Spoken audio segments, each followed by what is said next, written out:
കേരളത്തിലെ പ്രതിപക്ഷ ഉപനേതാവ് തർക്കത്തിനിടയിൽ ദില്ലിയിൽ ഇന്ന് CPI ദേശീയ എക്സിക്യൂട്ടീവ് ചേരുകയാണ്. നിലവിലെ സാഹചര്യം യോഗം വിലയിരുത്തും. സംസ്ഥാന നേതൃത്വത്തിന്റെ ആവശ്യത്തിന് ദേശീയ നേതൃത്വം പൂർണ്ണ പിന്തുണ പ്രഖ്യാപിച്ചിട്ടുണ്ട്. CPIM കർശന നിലപാട് തുടർന്നാൽ എന്ത് നടപടി സ്വീകരിക്കണം എന്നതിലും ചർച്ചയുണ്ടാകും. ആദിൽ പാലോട് വിവരങ്ങൾ നൽകും. ആദിലപ്പോൾ ഇരുപക്ഷവും വിട്ടുകൊടുക്കുന്നില്ല. പരസ്യമായി പ്രതികരണം നടത്തിയും പോയി. ഇനിയിപ്പോൾ പിന്നോട്ട് പോകാനും വയ്യ. കിട്ടുന്ന ലക്ഷണം കാണുന്നുമില്ല.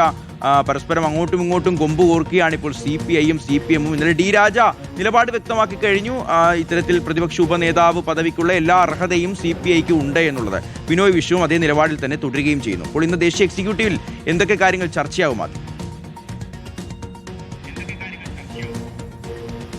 ബിനോയ് വിശ്വം അടക്കമുള്ള മുതിർന്ന നേതാക്കൾ ദേശീയ എക്സിക്യൂട്ടീവിൽ പങ്കെടുക്കാനായി ദില്ലിയിൽ എത്തിച്ചേർന്നിട്ടുണ്ട്. ഇക്കാര്യത്തിൽ എന്ത് നടപടി സ്വീകരിക്കണമെന്നതിലൊരു വ്യക്തത ഇന്ന് വരും എന്ന് കരുതുകയാണ്. CPM എന്തായാലും പദവി വിട്ടുകൊടുക്കില്ല എന്ന നിലപാട് കർശനമായി തന്നെ CPI അറിയിച്ചു കഴിഞ്ഞു. ഇനി എന്ത് തുടർ നടപടി ഉണ്ടാകണം, ഈ എന്തെങ്കിലും കർശനമായ നടപടികൾ, കടുത്ത നടപടിയിലേക്ക് പോകുന്നതിന് മുമ്പ് ദേശീയ നേതൃത്വത്തിന്റെ അനുമതി കൂടി അല്ലെങ്കിൽ അറിവ് കൂടി ഇക്കാര്യത്തിൽ വേണം. അങ്ങനെ ഒരു ചർച്ച ഇന്നുണ്ടാകുമെന്ന് പ്രതീക്ഷിക്കുന്നു. പ്രത്യേകിച്ച് സെപ്റ്റംബറിൽ ഒരു ദില്ലി ചലോ മാർച്ച് CPIയുടേത് നടക്കാനുണ്ട് ദില്ലി രാംലീല മൈതാനത്ത്.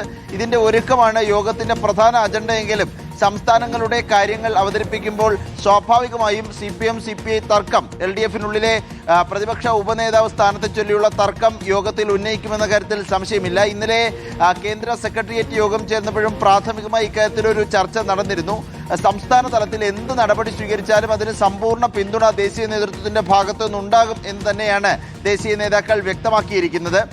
ഏതായാലും ഇന്ന് കൂടുതൽ ചർച്ചകൾ ഉണ്ടാകുന്നു. എന്ത് നടപടി ഇനി ഉണ്ടാകുമെന്നതിലും ഒരു വ്യക്തത ഇന്ന് വരുമെന്ന് പ്രതീക്ഷിക്കുകയാണ് ഷിഹാബ്. ശരി, അതിലപ്പോൾ ആ തീരുമാനങ്ങൾക്കായി നമുക്ക് കാത്തിരിക്കാം.